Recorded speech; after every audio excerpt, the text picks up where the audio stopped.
Fala pessoal, beleza? Então vamos lá para mais uma aulinha. Bom, só para então, provavelmente você está vendo esse vídeo agora, a gente já conversou hoje na nossa videoconferência. Nós faremos primeiro uma videoconferência no começo da aula, aí eu vou disponibilizar para vocês os vídeos, vocês vão assistir os vídeos e a gente depois retoma para resolver algumas questões, algumas dúvidas e assim por diante, beleza? Então, como que nós faremos? Videoconferência, vamos resolver as questões que eu deixei na semana passada, na semana anterior. A gente dá o tempo, então, para vocês fazerem as questões, assistir os vídeos das resoluções. Depois a gente faz uma conferência de novo no meio da nossa aula. Eu disponibilizo mais material para vocês. E aí a gente volta no final da aula para fazer uma terceira videoconferência. Então, 3 videoconferências, beleza? A ideia vai ser essa. Bom, gente, como está aí no vídeo, no nosso slide, nosso conteúdo de agora é sociedade simples. Nós falaremos sobre sociedade simples e, para dar continuidade, nós víamos falando sobre empresário individual, microempresário individual, falamos sobre as modalidades de contribuição, né, de enquadramento para MEI e EI, falamos sobre EIRELI e agora nós falaremos sobre sociedade simples. Bom, gente, então agora a gente passa a estudar a figura não mais do empresário individual, daquele que explora a atividade individualmente, mas agora a gente vai falar sobre, de fato, a situação onde o empresário ele explora a atividade de forma coletiva. Bom, o que é importante destacar aqui é que no caso de sociedade simples, sociedade ela é simples não porque ela é relacionada com o simples nacional, como a gente falou na última aula, não, é uma mera coincidência isso. A sociedade simples, gente, quando o legislador criou a sociedade simples, ela pensou numa sociedade menos complexa e destinado basicamente para aqueles profissionais que exploram atividades intelectuais, seja no ramo científico, literário ou artístico. Então aquele que utiliza, aquele empresário que utiliza sua capacidade, sua aptidão mental para explorar uma atividade econômica, ele vai explorar sua atividade econômica na modalidade, então, de sociedade simples, beleza? Então, o primeiro ponto que a gente tem que destacar é que existe regulamentação no Código Civil, está lá previsto no artigo 966, parágrafo único. O que nós temos é que, de fato, essa atividade, essa modalidade de sociedade, ela é destinada, então, para aqueles profissionais que exploram a atividade de forma conjunta e que de fato acaba sendo no ramo das atividades intelectuais. Então o indivíduo ele vai lá explorar a atividade no ramo da área de arquitetura. Eu preciso de fato ter um desenvolvimento intelectual, mental, técnico mais complexo. Então nessa situação ele vai explorar a atividade no ramo como sociedade simples. Tiago, isso está muito próximo do autônomo? Gente, o autônomo é aquele que não explora a atividade de forma coletiva, que nesse caso é uma sociedade, e que não é uma atividade intelectual, que não exige. E tem que tomar muito cuidado com isso para isso não soar de uma certa forma preconceituosa ou jocosa.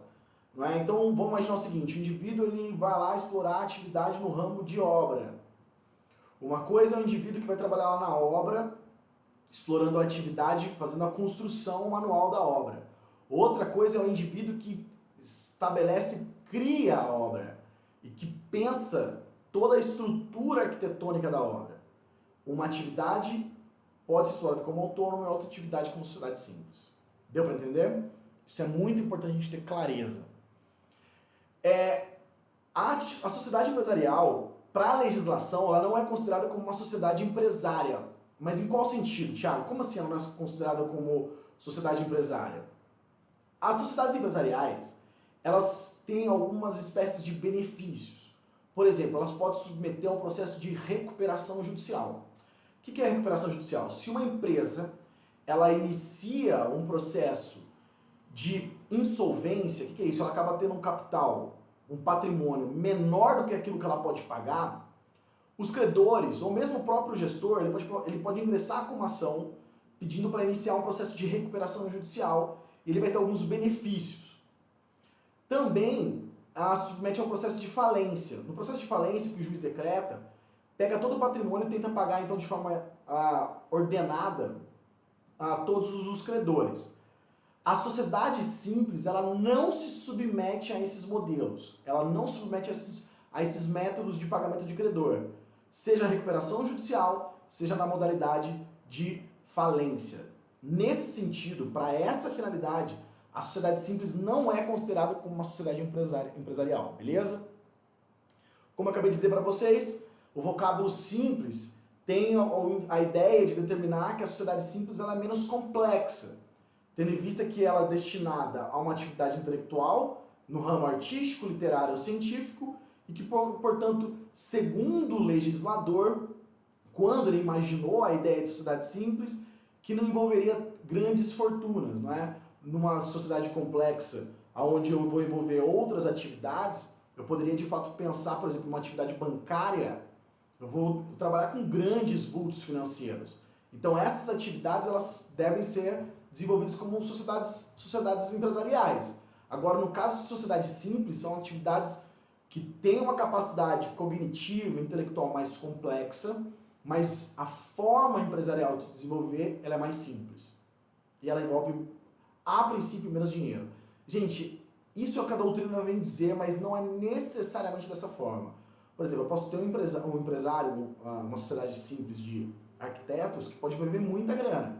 Mas eu estou dizendo o que a doutrina pensa é toda a estrutura empresarial que ela vai ser mais simples, menos complexa. Ok? Espero que tenha ficado claro isso. Olha isso aqui. Nós vimos falando que o empresário individual ele não possui personalidade distinta do própria pessoa física. No mesmo sentido, o microempresário individual. Isso mudou quando nós falamos do EIRELI, da empresa de responsabilidade limitada. Por quê? Porque possuem cada um deles uma personalidade jurídica própria, então a EIRELI possui seu próprio patrimônio. A sociedade simples, ela também possui seu próprio patrimônio. Ela possui a sua personalidade jurídica. Isso não implica dizer que a responsabilidade é limitada, hein, pessoal? Ela tem a sua própria personalidade jurídica, tem o seu CNPJ, e ela, no final da nomenclatura dela, quando eu vou falar sobre... eu vou ter um tópico depois para a gente trabalhar exclusivamente sobre a responsabilidade civil da sociedade simples, beleza? Mas o primeiro tópico que eu tenho que lembrar é a sociedade simples ela possui personalidade jurídica própria. E no final da sua nomenclatura, ela tem que vir necessariamente com a expressão sociedade simples. Beleza? Então, na verdade, eu preciso estabelecer no final da nomenclatura da sociedade simples a expressão sociedade simples ou a abreviação SS. Demorou, gente? Isso é muito importante. Outro dado importante aqui.